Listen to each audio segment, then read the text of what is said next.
9th of October 2008, night of the 40th National Television Awards, David Tennant announced during his acceptance speech of a live video link that after the show's commissioned 5 specials running through 2009, he'd be stepping down playing the Doctor. This announcement caused outcry amongst the fandom, who completely adored his role as the Doctor. It wouldn't be until 4 months later when it was announced that Matt Smith would be taking over playing the 11th Doctor. Today we'll be taking a look at David Tennant's final 4 stories as the 10th Doctor, as we see the character darken to a side that shows Tennant's arrogance he was prompt to show. The whole concept of the story plays around with the idea of the next Doctor because of the announcements beforehand in October of David's departure.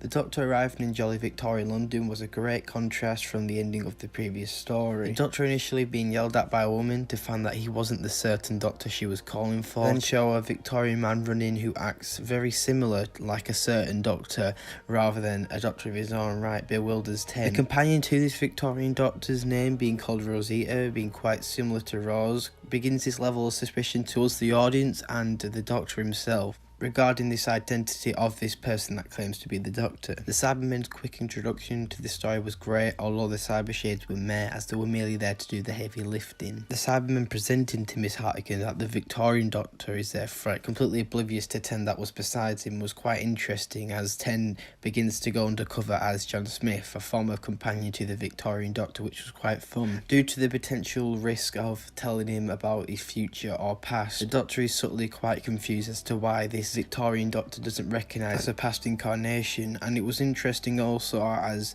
Victorian can only recall the night of when the Cybermen arrived and when it forced him to regenerate, creating some missing memories. I found it quite funny that Victorian sonic screwdriver and fob watch were the actual equivalents to that. When it leads to the two investigating the home of dead man Jackson Lake, they come across a chest of info stamps, which are a great concept, them being small compact data banks that are used to contain a certain key of information that can also be used as a weapon when Victorian tells the Doctor he used it on the night that they came. All of this makes Ten finally connect the dots and conclude the revelation that Jackson Lake is the Victorian Doctor and that the Cybermen fell through the void after the events of the world collapsing because of the series 4 finale. We also found out the Cybermen killed Jackson's wife and took his kid, though this is kept redacted from his mind until the final act of the story. The reasoning behind Jackson thinking he was the Doctor was because when picking up a stolen info stamp on the Doctor to use against the Cybermen, it backfired into his mind, which was a great conclusion, although executing this plot too early made Jackson feel a bit useless after this. Miss Hartigan assuming that the Cyber Leader would take the position of the Cyber King, to where they all silently turned to her as they forcefully appoint her as Cyber King, was so sinister. As Ten, Jackson and Rosita free the children that are currently in the Cybermen's slave labour, Jackson finds his son, and Ten saving him was good, although this could have been something that Jackson could have done to say that this is his son. The Doctor flying Jackson's TARDIS, which was a hot air balloon, again an equivalent to the actual TARDIS,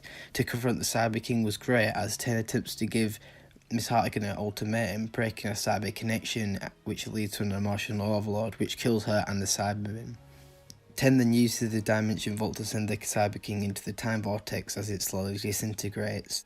Jackson getting the people of London town to thank Ten, feeling that every deed he does goes unnoticed, was nice and definitely a surprise to the Doctor himself. Jackson seeing the real TARDIS was sweet, especially when he calls it wonderful nonsense, as the story then ends with Jackson asking the whereabouts of the companions, which was quite sad, especially due to the fact that the Doctor expresses that he's alone now. Jackson persuading the Doctor to spend Christmas with him, with the Doctor actually agreeing for once, was a nice ending. The show being in HD quality felt so weird, as it had just been standard definition for the past 4 years. Christina D'Souza's Ten's introduction with her heist was a good way to begin the special. The slight nod to Easter with Ten's brief offering of his Easter egg was a nice nod to the holiday too. We see a quite tense chase scene as the police chase down the bus because of Christina being on board, as then the bus heads through a wormhole that Ten was detecting beforehand. I love the two settings of the story as it contrasts throughout the episode between the beautiful sandy lands to the rural London area. The bus driver running through the wormhole becoming nothing but bones when coming back through was quite brutal, which rightfully frightens the passengers, as the Doctor and Christina then calm down Angela, Nathan, Barclay,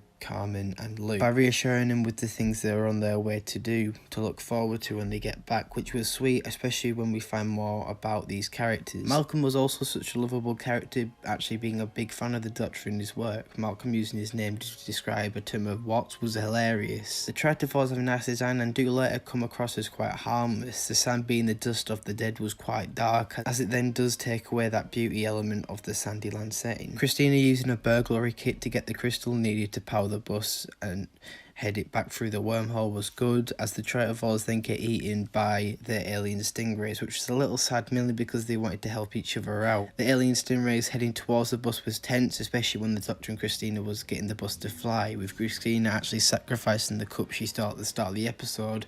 That was worth £18 million.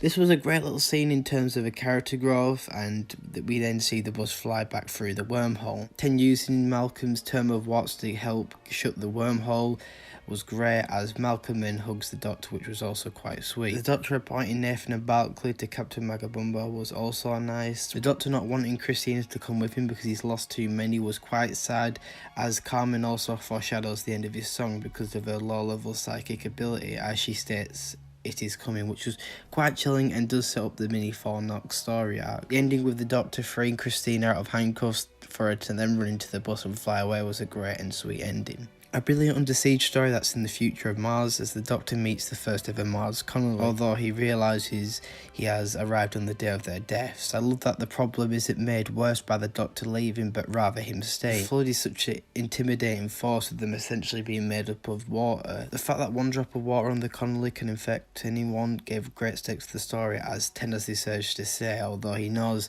he must go, as whatever happens to the crew on the Connolly is fixed points in time. Adelaide Brooke is such a great character, played by guest star Lindsay Duncan, as Adelaide is very much a character different to the others that Tin has travelled with, as she's very much wary of him. Her reason as to why she likes space so much is when she was younger and actually saw a Dalek that seemingly left her alone, which was quite interesting. Her confrontation with this Dalek would make the events of the series 4 finale actually happen in 2009, because Adelaide being 10 would place that in 2009 also, as her date of birth is shown as the 12th of May 1999, which then just fixes the errors 1 year out of our real-time continuity error. The Doctor telling Adelaide how she and her group won't survive this, and yet they attempt to, with time itself now becoming more of a prominent antagonist, was brilliant, with Vale being such a beautiful piece composed by Murray Gold that sets the last 23 minutes. The Doctor theorising that the Dalek may have spared her because of her importance later on was some interesting thought, as the Doctor coldly walks away, whilst hearing through the Connolly intercom of the crew's struggles who are trying to escape, which was again so heartbreaking and so dark at the same time. Crew members Steffi, Roman and Ed's death was so heartbreaking, especially because of that kind of sinister one drop of water that killed them. Ten's realisation that he can dictate the laws of time since the Time Lords are no longer here was incredible, with the echoes of the past playing in his mind.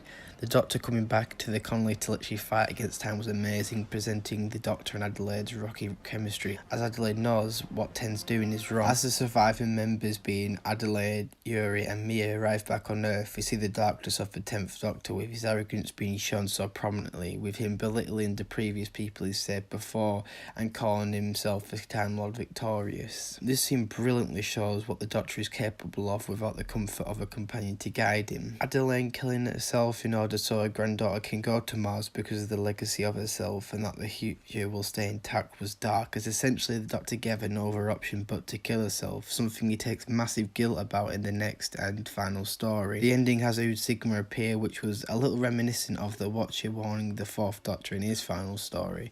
Sigma's presence lets Ten know that his time is running out, and his refusal on the TARDIS to take Sigma's warning was a chilling end to this brilliant story. Now, the end of time, the final story that bows out David Tennant and Russell T Davies' time on the show and this part of the series. And sorry to say, but it's to end a little underwhelmingly, as I have actually covered this story as a whole in a previous video. So if you want to see my proper analysis into that story, feel free to check that out. But what I've got to say about this story is that it's definitely a ramped up epic, which of course is expected, executing one of the highest regarded iterations of the Doctor. Whilst part 1 takes away that dark tone we got in the last story to perhaps fit its family friendly Christmas slot, Part 2 picks up massively in terms of grit and drama with the return of Russell, played by Bond character Timothy Dalton, and Gallifrey. I do believe the return of Gallifrey is the perfect way to end the RTD era, as it's the Doctor finally coming to terms in some form with the Time War. Wilf's involvement in Ten's final story was such a delight, as Wilf is such a lovable character, and the scenes that they have together was so beautiful, including the scene where they were stranded in space, and Ten admits that sometimes he's as bad as the Master, stating the cowardice of himself as he's manipulated people to take their own life. The showdown between the Doctor, the Master and Russell was great, as Russell ends this interesting PTSD element to his take on the character that he started with the Ninth Doctor. Although this element would be re-explored again in the 50th, though Ten wouldn't remember the events of that special. We do find that the Fornox mini-arc beginning at the end of Planet of the Dead turned out to be Wilf's plea to be helped, and Ten's regeneration would actually come down to him saving him, which again I found so beautiful. And while some people aren't fans of the fan service scenes where Ten visits everyone, I quite like their satisfying conclusions, especially Rose. And again, if you want to know more about that scene and why I like it so much and why I like this story so much, please do check it out. I'll leave it in the link in the description if you're wanting to know more of the analytical thoughts. Now, with all 4 stories reviewed, where do they go in terms of rank? I'm going to go through this quite swiftly. So, number 4, Planet of the Dead. Number 3, The Next Doctor. Number 2, The End of Time. And number 1, The Waters of Mars. In conclusion, Doctor Who's persistence in continuing with specials for 2009 were very bold of them, and it was interesting to see a small coherent arc begin within these specials. David Tennant in his final 2 stories especially was given some truly powerful stuff to play with, all written by the legend that is Russell T Davies, and if it wasn't for this man proving to audiences that there was still life in this show back in 2005, we wouldn't be at this stage of 5 years of the revival and the notoriety it has now. So, now that Russell and David have left, the cycle continues on, as Stephen Moffat now takes the helm of the show and is now in the quite similar situation as Russell all the way back in 2005, as he has to now prove that the show can continue as we enter into a new decade, a new era, and most importantly, a new Doctor. It's not like I'm an innocent. I've taken lives.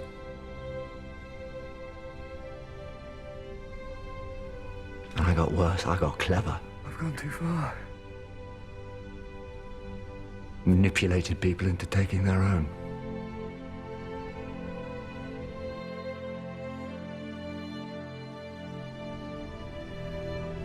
Sometimes I think the Time Lord lives too long. I could do so much more! So much more! But this is what I get. My reward. But it's not fair!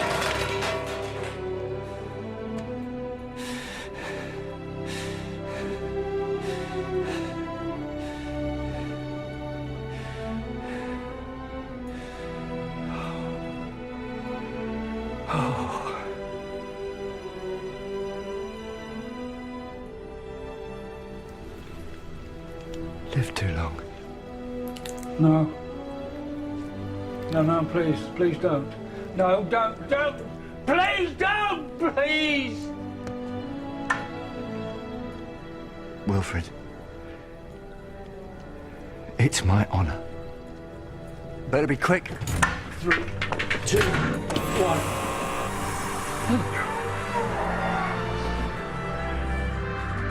Don't go thinking this is goodbye, Will. I'll see you again. One more time. What do you mean? When's that? Just keep looking. I'll be there.